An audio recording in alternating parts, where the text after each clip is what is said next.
Previously, we were talking about vectors, and vectors, as we said, had was a quantity where to define it, you needed a magnitude and direction. And we identified a vector with a symbol and a line over it, and also quantities for a vector is that we could translate it anywhere we wanted on our coordinate system or map, as long as we didn't rotate the vector. We could translate a vector because the starting point and the stopping point doesn't matter for a vector, independent. It only depends on the magnitude and the direction. And that's why you can't rotate a vector, because that changes the direction that it's pointing. We discussed how to multiply by a scalar, add and subtract them. And we also looked at how to represent a vector as a pair of coordinates called components, where assuming that the tail of the vector was at the origin of the coordinate system, the ax and ay were the x and y position of the tip. And so given those components, we could calculate the magnitude of the vector, and the magnitude of the vector could be represented by this absolute value, or possibly just the symbol itself without the line, and it was equal to the square root of the sums of the components. Okay. It's important to note that the magnitude here is a scalar quantity. Okay. And so now we want to talk about a very special type of vector today, which is the unit vector. So what classifies a unit vector? The characteristics of a unit vector are that it is, one, dimensionless.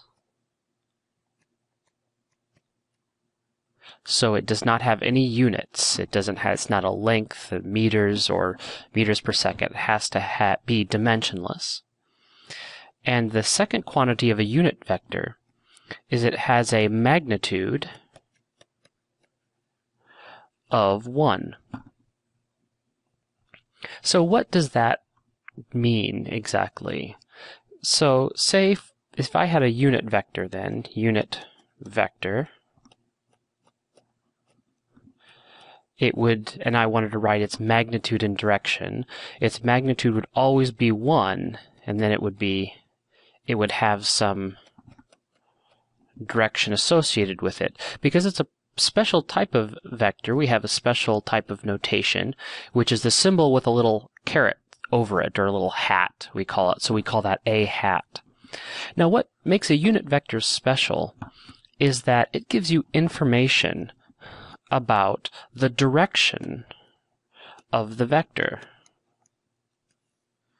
Now, if you think about what the magnitude here, the magnitude gives you information about the amount of the vector, the quantity, how large it is, the magnitude. Whereas the unit vector then it always has a magnitude of 1 and is dimensionless. It only contains information about the direction of the vector. And so that leads us to an interesting equation, which is that any vector can be written as its magnitude times its unit vector.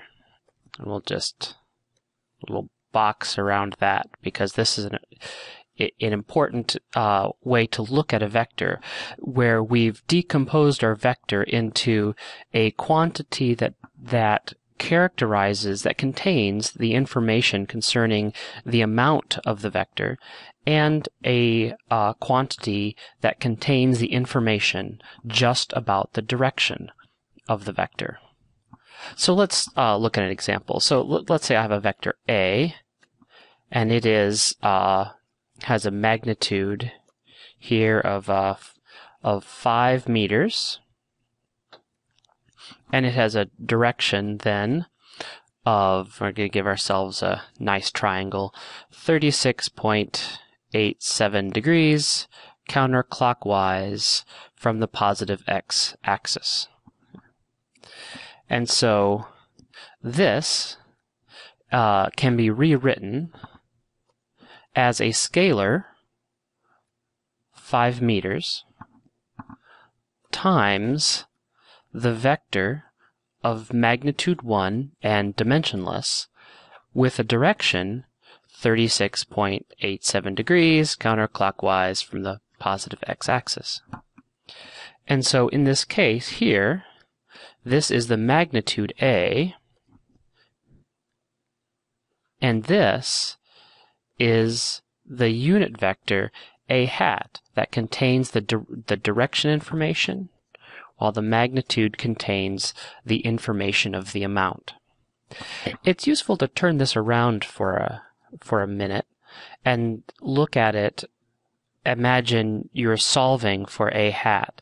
If you had a vector and you wanted to derive the unit vector, you can do that by simply taking the vector and dividing by the magnitude.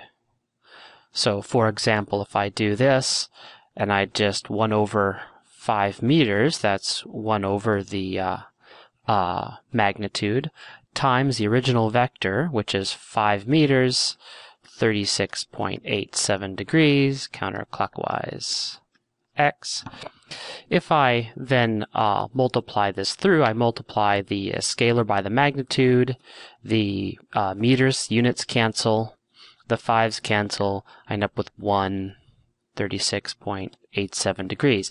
Now, while this is pretty easy, this same procedure follows through in all the different representations we have for vectors. This becomes a way to calculate a unit vector if we have the regular vector first. Okay, now that we have an idea of what a unit vector is, I want to introduce an even more very special unit vector.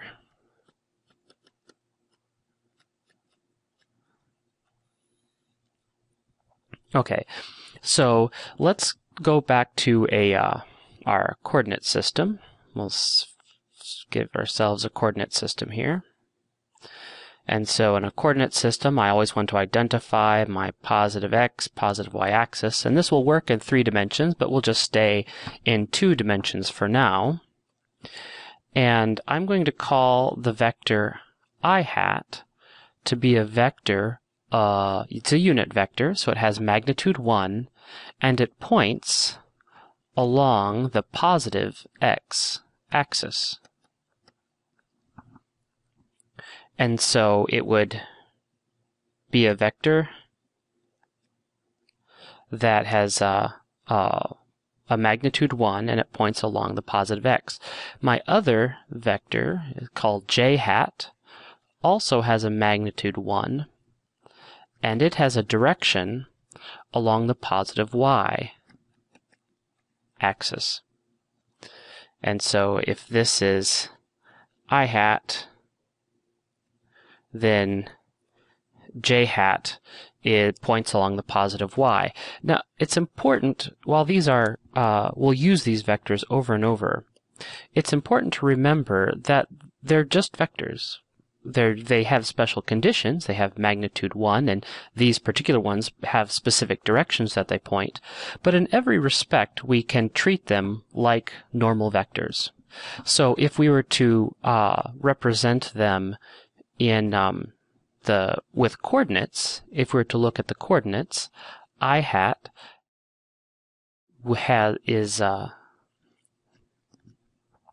this tip is located at an x equals 1 and y is equal to 0. Where j hat, then, if you were to find the components of j hat,